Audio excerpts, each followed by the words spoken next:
आज के इस वीडियो में हम लोग कुल क्रूसीफेरी का अध्ययन करेंगे, जिसे आधुनिक समय में ब्रेसिकेसी के नाम से भी जाना जाता है।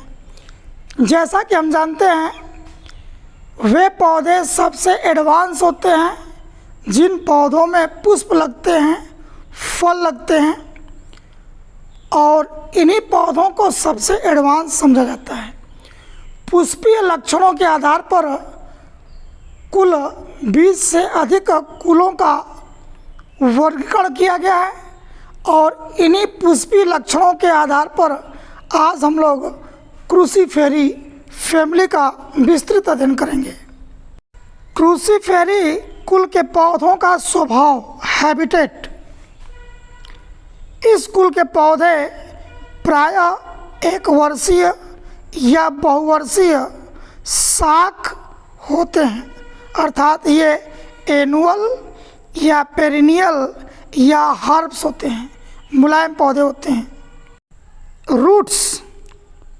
इस कुल के पौधों की जड़ें मूसला जड़ तंत्र द्वारा बनी होती हैं।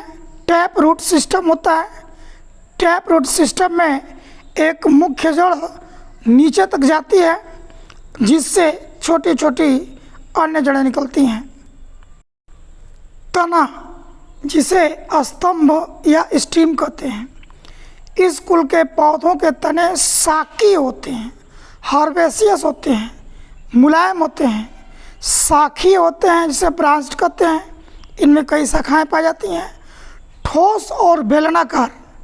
बेलनाकार मतलब ये गोल आकार के तने लंबे लंबे सिलेंड्रिकल होते हैं और इन तनों पर पर्व संधियाँ तथा पर्व स्पष्ट रूप से पाए जाते हैं, जिसे नोड्स और इंटरनोड्स कहते हैं।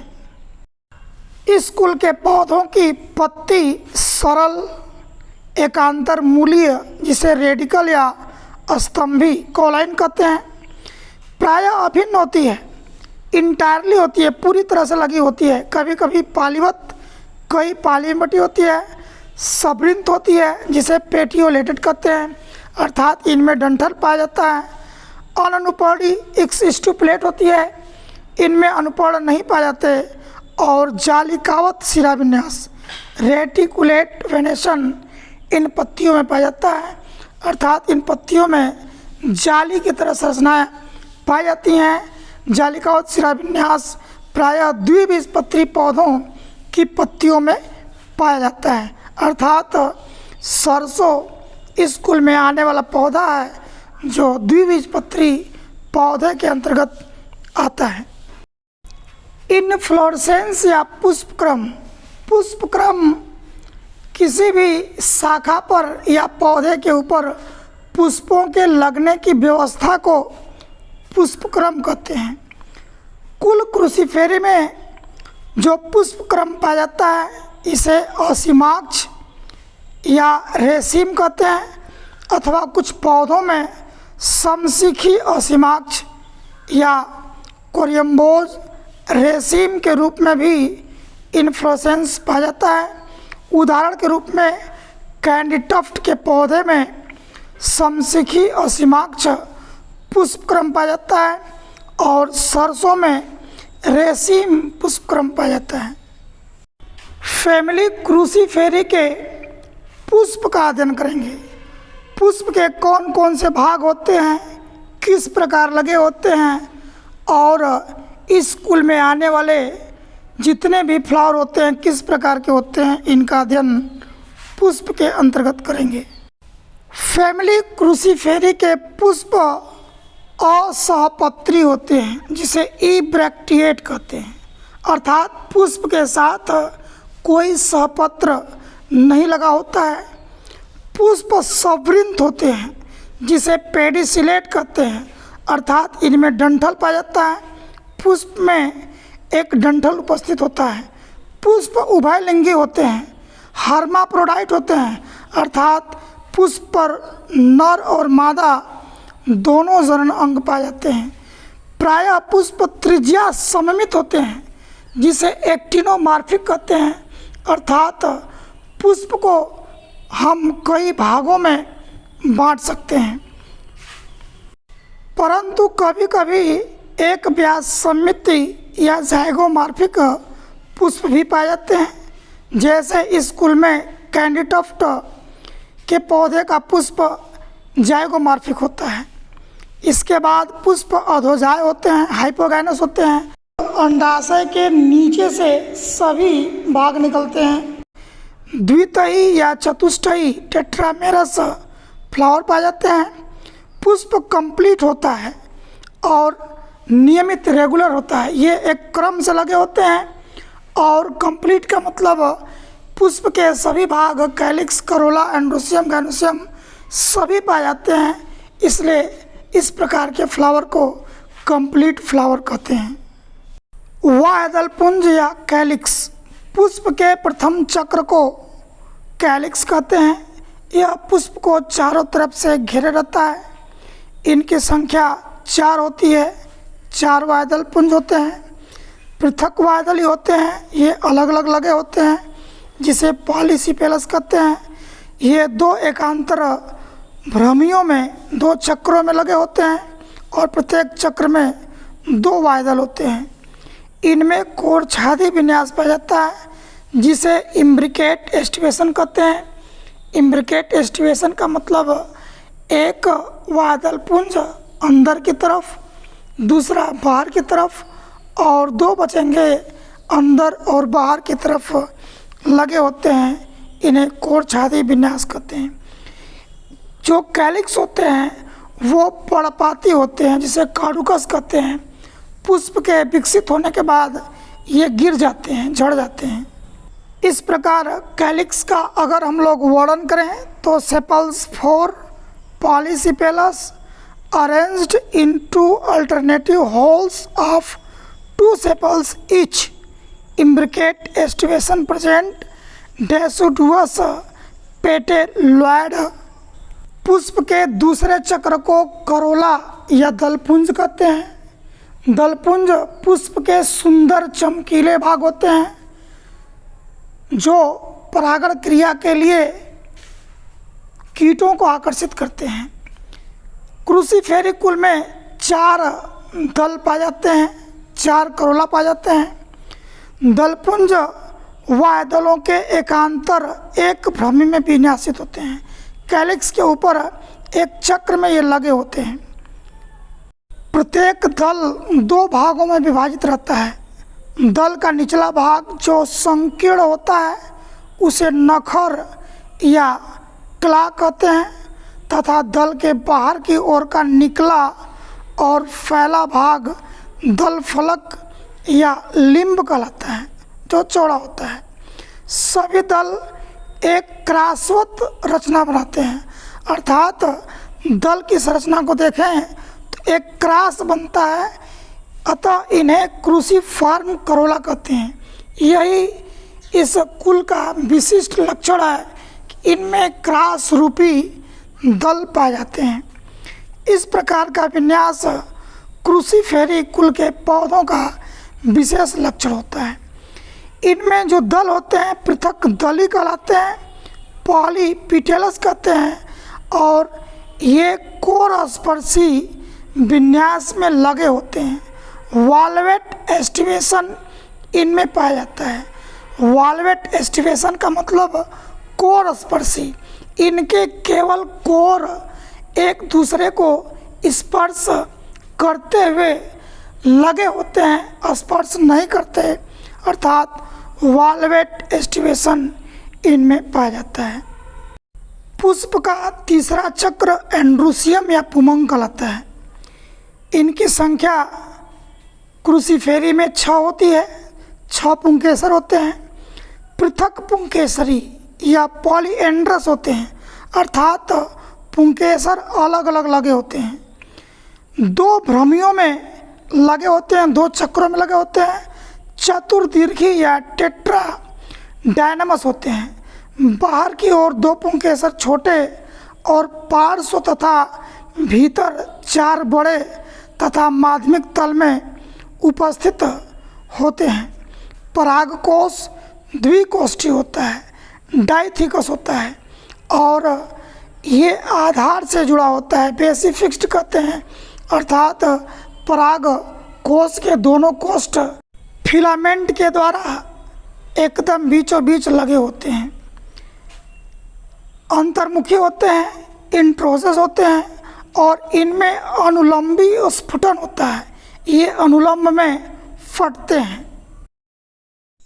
गाइनोसियम या पिस्टिल, इसे जायांग कहते हैं। यह पुष्प का मादा जननांग होता है जिसके 3 भाग होते हैं। गोल भाग को अंडाशय, इसके ऊपर एक ट्यूब लाइक स्ट्रक्चर वर्तिका और वर्तिका के ऊपर एक चौड़ा भाग वर्तिकाग्र होता है। कुल ब्रेसिकेसी में जो अंडप होते हैं ये द्विअंडपी होते हैं, बाइकार्पिलरी होते हैं। युक्त अंडपी साइन कार्पस, दोनों अंडप जुड़े हुए होते हैं। एक कोष्ठकीय होते हैं अर्थात यूनिलैकुलर होते हैं, प्रत्येक कोष्ठक में एक अंडप होता है, परंतु बाद में कूटपट जिसे रेप्लम कहते हैं, रेप्लम बन जाने के कारण ये द्विकोष्ठी हो जाते हैं। अंडाशय ऊर्ध्ववर्ती होता है अर्थात ओवरी सुपीरियर होता है, मतलब कि पुष्प के सभी भाग अंडाशय के नीचे से निकलते हैं। भित्तीय बीजांडन्यास होता है, पैराइटल प्रेजेंटेशन पाया जाता है अर्थात जो बीजांड के से लगा हुआ प्लेसेंटा होता है वह भित्ति से लगा होता है। प्रत्येक कोष्ठ में एक या एक से अधिक बीजांड पाए जाते हैं। फ्रूट या फल, कुल क्रूसीफेरी के जो फल होते हैं ये फल विशिष्ट होते हैं, इन्हें सिलिकुआ या सिलिक्यूला कहते हैं। ये क्रूसीफेरी कुल के विशिष्ट फलों के लक्षण होते हैं। इनके फटने की स्थिति, इनका आकार, ये सिलिकुआ या सिलिकुला कहलाते हैं। लास्ट में हम लोग फ्लोरल फार्मूला के माध्यम से पुष्प के सभी भागों का वर्णन करते हैं। एक पुष्प सूत्र में पुष्प की पूरी संरचना की जानकारी प्राप्त हो जाती है। ये ईबीआर होते हैं अर्थात असहपत्री होते हैं, पत्ती के साथ कोई सहपत्र नहीं लगा होता है। एक्टिनोमार्फिक होते हैं अर्थात पुष्प को कई भागों में बांट सकते हैं। बाइसेक्सुअल मतलब पुष्प द्विलिंगी होता है। के का सैंपल कैलिक्स को प्रदर्शित करता है। इनमें कैलिक्स 2-2 की संख्या में जुड़े होते हैं, अतः इसे के 2+2 से डिनोट करते हैं। करोला की संख्या होती है 4x, x मतलब क्रूसीफॉर्म, करोला 4 होते हैं। कोर स्पर्शी सिरा विन्यास पाया जाता है, ये अलग अलग होते हैं। एंड्रूसियम या पुमंग 2+4 होते हैं, 2 छोटे 4 बड़े होते हैं। अब हम लोग गैनोसियम को लिखते हैं। गैनोसियम पुष्प के मादा जननांग होते हैं और ओवरी जो होती है इनकी सुपीरियर होती है अर्थात पुष्प के सभी भाग नीचे से निकलते हैं, इसलिए इसके जी के नीचे एक अंडरलाइन करते हैं। और इनके जो अंडाशय होते हैं इनमें 2 कोष्ठ होते हैं, इसलिए इन्हें कोष्ठक में 2 लिखते हैं, दोनों जुड़े हुए होते हैं। इसे द्विअंडपी अंडाशय कहते हैं। यह पुष्पसूत्र ब्रेसिका कैम्पेस्ट्रिस या सरसों के पौधे का है। पुष्पसूत्र के द्वारा हम पुष्प के सभी भागों को एक सूत्र में लिखते हैं, लेकिन पुष्पीय डायग्राम के माध्यम से हम लोग पुष्प के सभी भागों का, सभी चक्रों का एक एग्जैक्ट पोजीशन लिखते हैं। सबसे पहले फ्लोरल डायग्राम में हम लोग EBR या BR लिखते हैं। इसका मतलब है पुष्प के साथ सहपत्र होता है तो उसे ब्रैक्टिएट लिखकर नीचे एक ब्रैक्ट बनाते हैं। यदि पुष्प असहपत्री है तो EBR लिखते हैं और ब्रैक्ट नहीं बनाते हैं। इसके बाद डायग्राम में सबसे ऊपर एक गोला बना करके प्लस का चिन्ह लगाते हैं। यह बताता है कि पुष्प एक्टिनोमार्फिक है, इसे कई भागों में बांट सकते हैं। वरना परसेंटेज का चिन्ह लगाते हैं, जिसे जाइगोमॉर्फिक कहते हैं। पुष्प में प्रथम चक्र वायदल पुंज या कैलिक्स का होता है, जिसमें कोर छादी सिरा विन्यास पाया जाता है। इम्ब्रिकेट एस्टिवेशन पाया जाता है। इनमें कैलिक्स 2+2 के रो में अरेंज होते हैं। 2 कैलिक्स अंदर की तरफ, 2 बाहर की तरफ होते हैं। पुष्प का द्वितीय चक्र करोला होता है, जिसकी संख्या 4 होती है, और ये कोर स्पर्शी या वाल्वेट एस्टिवेशन के रूप में अरेंज होते हैं, अर्थात इनके केवल कोर स्पर्श करते हुए प्रतीत होते हैं। तीसरा चक्र एंड्रोसियम या पुमंग का होता है, जो 2+4 के रूप में अरेंज होते हैं। 2 पुमंग बाहर की तरफ छोटे और 4 बड़े अंदर की तरफ अरेंज होते हैं। पुष्प का चौथा चक्र अंडाशय का होता है। इनमें सुपीरियर ओवरी पाई जाती है, अर्थात पुष्प के सभी भाग अंडाशय के नीचे से निकलते हैं और 2 अंडक पाए जाते हैं, इसलिए इसे द्विअंडपी लिखते हैं। फैमिली क्रूसीफेरी का सिस्टमेटिक पोजीशन, वर्गीकृत स्थान, वर्गीकरण के माध्यम से किसी भी पौधे के पूरी जानकारी का पता लगाते हैं। वर्गीकरण में इनकी स्थिति क्या है, तो ये क्रूसीफेरी कुल के पौधे विभाग या डिवीज़न फेंड्रोगेमिया के होते हैं, पुष्पी पौधे होते हैं। उपविभाग सब डिवीज़न एंजियोस्पर्मी अर्थात आवृत्ति बीजी पौधे होते हैं, जिनमें बीज लगते हैं, पुष्प लगते हैं, फल लगते हैं। वर्ग डाइकोटिलिडनी होता है, अर्थात इनके बीज पत्र 2 भागों में बांटे जा सकते हैं। उपवर्ग या सब क्लास पॉलीपेटली होता है। सीरीज या श्रेणी थैलमीफ्लोरी कहलाता है, और इनका ऑर्डर पेराइटेल्स होता है, और फैमिली ब्रेसिकेसी होता है। और अगर इनकी जाति है, स्पेसीज है, सरसों है, तो कंपेस्ट्रिस। गोभी है तो ब्रेसिका ओलरेसी या अन्य पौधों की जाति लिख दी जाती है। इकोनॉमिक इम्पोर्टेंस ऑफ फैमिली क्रूसीफेरी, कुल क्रूसीफेरी का आर्थिक महत्व। हमारे दैनिक जीवन में इस फैमिली के कितने लाभदायक पौधे प्राप्त होते हैं, इसका अध्ययन करेंगे। सबसे पहले भोजन के रूप में उपयोग किए जाने वाले पौधों का हम लोग अध्ययन करेंगे। तो इस कुल में गोभी आता है। गोभी 3 प्रकार की होती है और इसे सब्जी के रूप में प्रयोग किया जाता है। पात गोभी, जिसे इंग्लिश कैबेज कहते हैं, इसका वैज्ञानिक नाम ब्रेसिका ओलरेसी वर्ग कैपिटाटा होता है। गांठ गोभी, जिसे नौलखोल कहते हैं, ब्रेसिका ओलरेसी वर्ग कालोरपा कहते हैं। और फूल गोभी, जिसे कॉलीफ्लावर कहते हैं, इसका वैज्ञानिक नाम ब्रेसिका ओलरेसी वर्ग बोट्राइटिस के नाम से जाना जाता है। मूली और सलजम इस कुल के सदस्य होते हैं। मूली का वैज्ञानिक नाम फ्रेफनस सटाइवस होता है, और सलजम, जिसे टर्निप कहते हैं, इसका वैज्ञानिक नाम ब्रेसिका रापा होता है। इन दोनों का प्रयोग हम लोग भोजन में, सलाद में, सब्जी के रूप में भी प्रयोग करते हैं। इस कुल का सबसे महत्वपूर्ण पौधा सरसों का पौधा होता है, जिसे ब्रेसिका कंपेस्ट्रिस के नाम से जानते हैं। इसे पीली सरसों कहते हैं।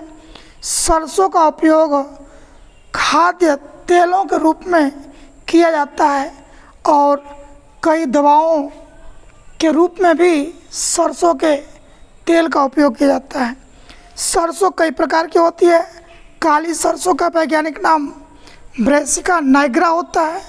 सफ़ेद सरसों का वैज्ञानिक नाम ब्रेसिका अल्बा होता है, और राई का वैज्ञानिक नाम ब्रेसिका जुन्सिया होता है। राई भी इसी फैमिली का सदस्य होती है। इस कुल का सबसे स्पेशल पौधा कैंडी टफ्ट होता है, जिसे आइवरिस अमारा के रूप में जाना जाता है। इन पौधों का उपयोग सजावटी पौधों के रूप में बागवानी में लगाने के लिए किया जाता है। और कैंडिडफ्ट सरसों के कुल में सबसे अलग पौधा होता है।